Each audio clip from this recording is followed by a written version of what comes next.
السلام علیکم ورحمۃ اللہ وبرکاتہ۔ پاکستان سے مزمل صاحب پوچھتے ہیں کہ نکاح متع شریعت اسلامیہ میں اس کی کیا حیثیت ہے؟ کہتے ہیں کہ شیعہ علماء کہتے ہیں کہ نکاح متع جائز ہے، اور وہ سورہ نساء کی آیہ نمبر 24 سے استدلال کرتے ہیں، اور یہ بھی کہتے ہیں کہ سیدنا ابو بکر صدیق رضی اللہ تعالی عنہ کی صاحبزادی حضرت اسماء بنت ابی بکر نے حضرت زبیر بن عوام کے ساتھ متع کیا تھا۔ جی مزمل صاحب، اس سلسلے میں گزارش یہ ہے کہ شیعہ کا یہ استدلال اور یہ موقف بالکل غلط ہے، خلاف اسلام ہے۔ اسلام میں قرآن و سنت کی روشنی میں متع حرام ہے اور اس کی بالکل اجازت نہیں ہے۔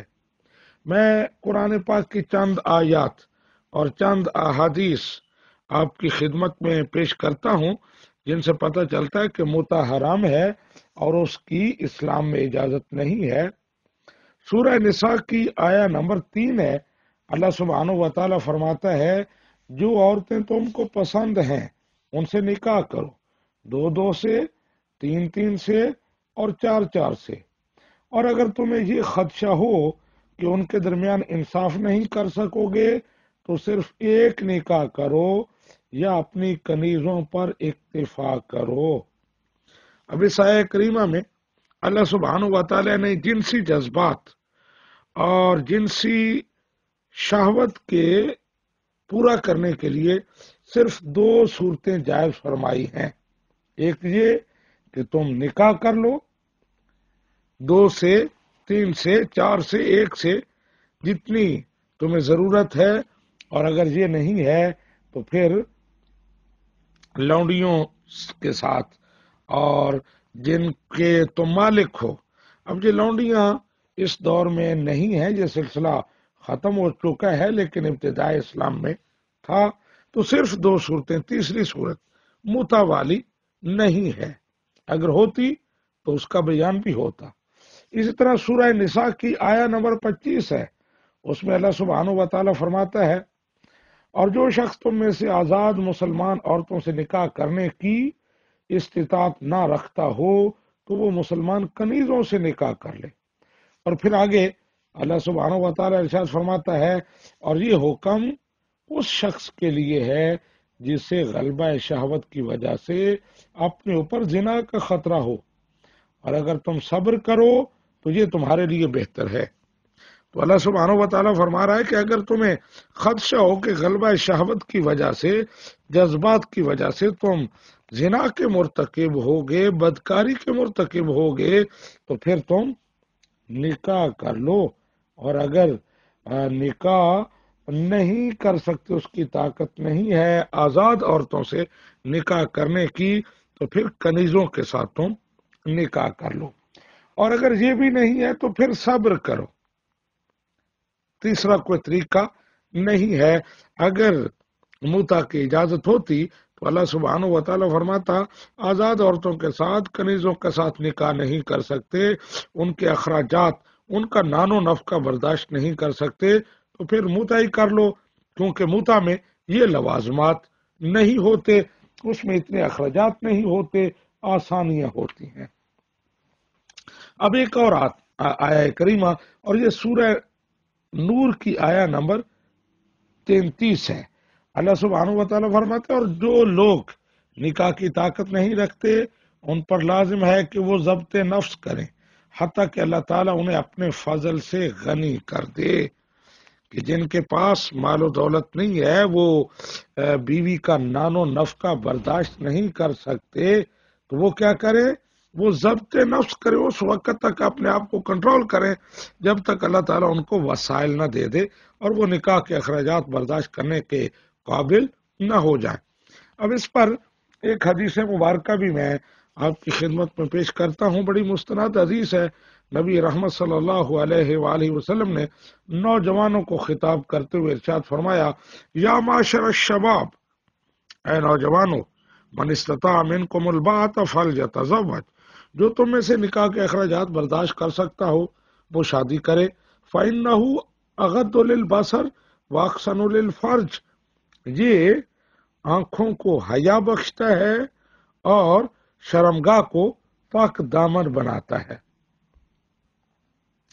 اور پھر آپ نے فرمایا جو تم میں سے نکاح کی طاقت نہیں رکھتا وہ کیا کرے، فعلیہ بالصوم، وہ روزے رکھے۔ یہ نہیں کہا کہ نکاح نہیں کر سکتے تو پھر متع کر لو، کیونکہ اس کی اجازت نہیں ہے، اسلام میں وہ حرام ہے۔ اب ایک اور حدیث مبارکہ میں پیش کرتا ہوں، یہ بخاری شریف اور مسلم شریف میں حدیث ہے۔ سیدنا علی المرتضی رضی اللہ تعالی عنہ امیر المومنین وہ بیان کرتے ہیں کہ رسول اللہ صلی اللہ علیہ وآلہ وسلم نے غزوہ خیبر کے دن عورتوں سے متع اور پالتو گدھوں کے گوشت کو حرام قرار دیا۔ تو یہ حدیث مبارکہ صرف اہل سنت کی حدیث کی کتابوں میں نہیں ہے، بلکہ یہی حدیث حضرت علی المرتضی کی یہ حدیث شیعہ کی کتابوں میں بھی موجود ہے، تہذیب الاحکام میں ہے، الاستبصار میں ہے۔ تو ان آیات اور احادیث کی روشنی سے یہ واضح ہو گیا اور بالکل دو ٹوک انداز میں واضح ہو گیا کہ متع اسلام میں حرام ہے، اس کی اجازت نہیں ہے۔ اب جو شیعہ کہتے ہیں کہ سورہ نساء کی آیہ نمبر 24، تو اس سے بھی ان کا استدلال بالکل خلاف حقیقت ہے، غلط ہے۔ آیہ نمبر 24 میں اللہ سبحانہ و تعالیٰ فرماتا ہے، پھر جن عورتوں سے تم نے مہر کے عوض تمتع کیا ہے تو ان عورتوں کو ان کا مہر ادا کر دو۔ اب شیعہ علماء کا استدلال یہ ہے کہ اس آیہ کریمہ کی ایک قرات شاذہ ہے۔ شاذہ کا مطلب یہ ہے کہ وہ قرات متواترہ نہیں ہے، مقبول نہیں ہے، بس کچھ روایات میں آیا ہے کہ اس طرح بھی ہے۔ وہ کس طرح ہے قرات؟ فَمَسْتَعْتُمْ بِهِ مِنْهُنَّ إِلَىٰ آجَالٍ مُّسَمَّىٰ فَآتُوهُنَّ أُجُورَهُنَّ، یعنی اس میں ہے آجال مسمى، ایک معین مدت تک، اور کہتے ہیں معین مدت متع میں ہی ہوتی ہے۔ تو اب سوال یہ ہے کہ قرات متواترہ کو چھوڑ کر قرات شاذہ سے کسی حرام کو حلال کرنا، کیا شریعت اس کی اجازت دیتی ہے؟ کیا شرعی اصول و ضوابط اس کی اجازت دیتے ہیں؟ قطعا نہیں دیتے۔